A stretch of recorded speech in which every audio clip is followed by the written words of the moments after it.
जब बाकी राजकुमार सोने के झूले में पलते थे, तब एक बच्चा था जो जंगल की मिट्टी में खेलना सीख रहा था। जब दूसरे बच्चे खिलौनों से दोस्ती करते थे, ये बच्चा तलवार से बात करता था। और वही बच्चा आगे चलकर मुगल साम्राज्य की नींद उड़ा देता है। आज की कहानी किसी राजा की नहीं, आज की कहानी है जंगल में पले एक शेर के बचपन की। 16वीं सदी का भारत, राजपूताना की वीर धरती मेवाड़। इसी धरती पर जन्म होता है एक बच्चे का, महाराणा प्रताप। लेकिन ये जन्म किसी उत्सव की शुरुआत नहीं था, यह एक चेतावनी थी, क्योंकि उस समय पूरा भारत एक नाम से काम रहा था, अकबर। और मेवाड़ उसके सामने झुकने से इनकार कर चुका था। महाराणा प्रताप की माँ रानी जयवंता बाई, उन्होंने अपने बेटे को सिंहासन की कहानियां नहीं सुनाई। उन्होंने सिखाया, बेटा, मेवाड़ का राजा वो नहीं जो सोने के ताज में बैठे, मेवाड़ का राजा वो होता है जो कभी पराधीन न हो।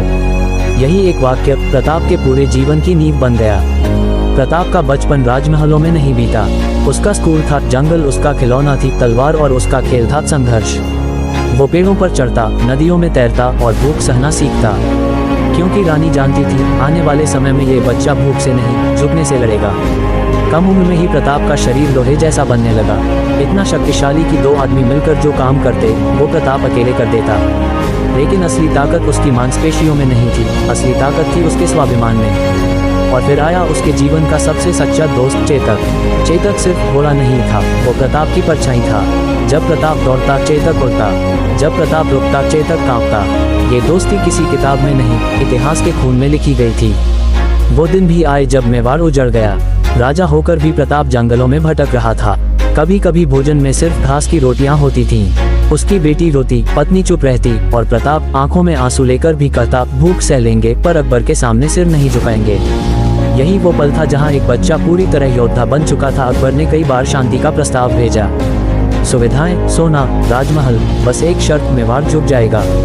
लेकिन जवाब आया, मेवाड़ का सिर सिर्फ ईश्वर के आगे झुकता है।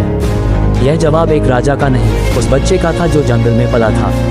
महाराणा प्रताप जीत गए हो या नहीं, लेकिन एक बात तय थी, उन्होंने भारत को सिखाया कि आज़ादी सुविधा से ज़्यादा कीमती होती है। और ये सब एक ऐसे बचपन से शुरू हुआ जो दर्द, भूख और स्वाभिमान से बना था।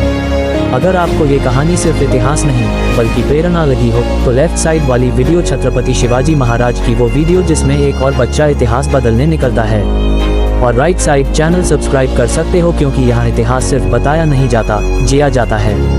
मिलते हैं अगली कहानी में, शिवाजी वाली वीडियो में। टैप टेक के लिए बाय।